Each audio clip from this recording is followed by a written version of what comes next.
Roman, I am curious as to how you see yourself right now, because I've sat with you before other WrestleManias and other big events, and it's hard to believe that your profile and your status could have grown bigger. But in the past 3 months, and then in just the past couple weeks, it seems the buildup to this WrestleMania and to what your brand is has grown beyond anything we could have ever expected. Do you feel that too? Do you sense that? Well, I try to be aware of all this stuff so you can take in this information, you can take in this data and know where to go from it, know how to adjust, how to evolve. When you're involved in an annual product, this is episodic, this is every single week, 52 weeks a year, you have to constantly think about the new layers and what are these new things that we can do, or do we find a nice, not a pattern, but a nice sweet spot and condition them for a little while and then set them up for that big, that big reveal, whatever that layer is, whatever that new piece of information is. So I'm not surprised because we take a lot of pride in having that knowledge, following the information and how our fan base is reacting to us, and then go from there. You were thinking that way, though, at a time where others were just trying to survive in the business. Yeah. When sport, like you, in 2020, you're sitting back and you're saying, we can change this. Here's where this can go. How much pride do you take now when you reflect on the last 4 years when you get to a week like this and you see what it became? It's everything. I was asked a question yesterday about, coming up and wrestling in front of essentially no one, a small crowd. And I told Jimmy on the Tonight Show that I've wrestled in front of 2 people before, literally taking requests. What do you want to see? You're the only guy here, so you want a body slam or what?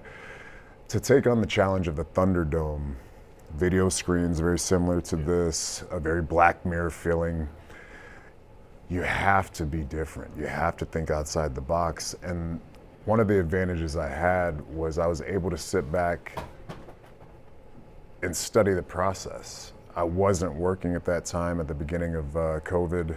I was at home just due to the process and trying to figure out what was going on. And I was able to, like a football player, study film. And I'm watching my colleagues not take advantage of the silence. They're still wrestling as if we're in front of thousands of people. And the art form is clearly, it's built for a simultaneous response, but when you don't have that, you have to change it up. You have to throw a curveball. You have to figure out what other pitches you can throw. So I figured, why not bring the big screen? When it's my time to get, back in there, let's work on the nuances. Let's work on the tiny little details, because we don't have to cater to the ecosystem, the atmosphere that we create, because we never want to not showcase that. We always want to show the craziness that is the WWE universe. But if we don't have them, how do you stand out? And that's how I attacked it. And then it still lasts when you do have them. The tool still works. Paul Heyman was sitting in that seat earlier today, and he talked about this as well. And the subject turned to discussing this level of refinement that almost creates an intimacy, right? Sure. That the space in between is where you mine the gold a little bit. You've mastered that. You really have in recent years. Well, thank you. I don't want to say mastered, because then that means I'll probably have nothing to do next year. Well, so I want to keep working on it, and I want to keep evolving you want to it. get better, but yeah, this is something that has benefited us. And then also trust in your team. I have the advantage of growing up with the Usos. Mm-hmm. Paul's known me longer than I've known myself. He's been with my family longer than I have. When you have great trust in the people you work with, it just makes everything so much easier. And that's something I'm a team guy. I've constantly, looked at that dynamic and how can we make it better, and together is how we did it. It's interesting you bring that up in discussing teamwork, because this week was obvious. Listen, you're getting a ton of shine this week, the spotlight with what you're doing here in Philly, but you've been doing a lot of mainstream interviews this week. And then you start the week with the beautiful documentary that aired, and a great reception to that of your origin story. And in that doc, you discuss the pride you take in lifting those around you, of creating opportunity. Absolutely. That's happened a lot. Well, it wasn't by mistake. It wasn't by accident. That was, you know, that was something that Paul and I discussed.